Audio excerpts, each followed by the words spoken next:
Hello అండి, అందరికీ నమస్కారం. అందరూ ఎలా ఉన్నారు? అందరూ బాగుండాలి, అదే నాకు కావాలి. కాకరకాయ ఇంట్లో ఇష్టం లేని వాళ్ళు కూడా తినాలి అంటే ఈ విధంగా కాయలు కాయలుగా చేసి పెట్టండి, చాలా హ్యాపీగా తింటారు. మరి దీనికోసం నేనైతే అరకిలో కాకరకాయలను తీసేసుకున్నాను. తీసుకొని దాని మీద పొక్కు అంతా తీసి నీట్గా క్లీన్ చేసి పెట్టుకున్న కాకరకాయలు అయితే కొద్దిగా పసుపు, కొద్దిగా సాల్ట్ వేసుకొని ఒక అరగంట సేపు పక్కన పెట్టేసుకోవాలి. తర్వాత గ్యాస్ పై మీద బండలు పెట్టుకొని బండలు వేడెక్కాక ఆయిల్ పోసుకోవాలి. కాకరకాయలు మొత్తం నూనెలోనే డీప్ ఫ్రై అవ్వాలి కాబట్టి కొద్దిగా నూనెను ఎక్కువగానే తీసుకోవాలి. నూనె బాగా కాగిన తర్వాత అరగంట ముందు నానబెట్టుకున్న కాకరకాయలను ఈ విధంగా పిండుకుంటే కొద్దిగా వాటర్ బయటకు వస్తుందన్నమాట.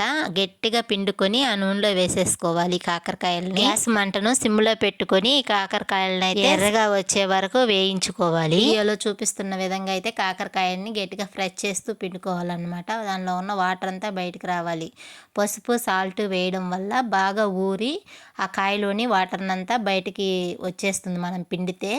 ఆ విధంగా పిండుకొని కాకరకాయని అయితే నూనెలో వేసుకోవాలి. అలా వాటర్ని బయటికి పిండడం వల్ల కాకరకాయ ఎక్కువగా చేదుగా లేకుండా ఉంటుంది. కాయలను సిమ్లో పెట్టి వేయించుకుంటూనే దానిలోనికి కావలసిన పొడిని అయితే తయారు చేసేసుకుందాం. ఇప్పుడు ఒక మిక్సీ జార్ తీసుకొని అందులోకి ఒక 100 గ్రాముల దాకా తినే శనగపప్పును అయితే తీసుకున్నాను. తెల్లగడ్డను అయితే రెబ్బలుగా చేసి వేసాను. కొద్దిగా కొబ్బరిని కట్ చేసి ముక్కలుగా చేసి వేసుకున్నాను. తర్వాత 4-5 ఎండుమిరపకాయలను కూడా వేసుకున్నాను. తగినంత సాల్ట్ వేసి మిక్సీ పట్టుకోవాలి. తాలింపుల్లోకి వేసుకుంటాం కదా మనం కారం, అలానే మిక్సీ పట్టేసుకొని పక్కన పెట్టుకోవాలి. కాకరకాయలు అయితే ఎర్రగా వేగిపోయాయి అనమాట. అవి కూడా తీసి పక్కన పెట్టుకొని కాకరకాయ పైన బొబ్బరు రేగొట్టేటప్పుడే మనం కాకరకాయని మధ్యలోకి 2 భాగాలుగా కోసుకోవాలన్నమాట. ఆ కోసుకున్న కాకరకాయ పొట్ట శనగల పొడి కారాన్ని అయితే బాగా ఏం ఖాళీ లేకుండా అంతా గట్టిగా పెట్టేసేయాలి. కారం మొత్తం కాయ మొత్తం పెట్టాలి. వీడియోలో చూపించిన విధంగా ఆ తాలింపు కారాన్ని అంతా ఈ కాయ మొత్తానికి పెట్టేసిన తర్వాత ఇందాక డీప్ ఫ్రై చేసుకోగా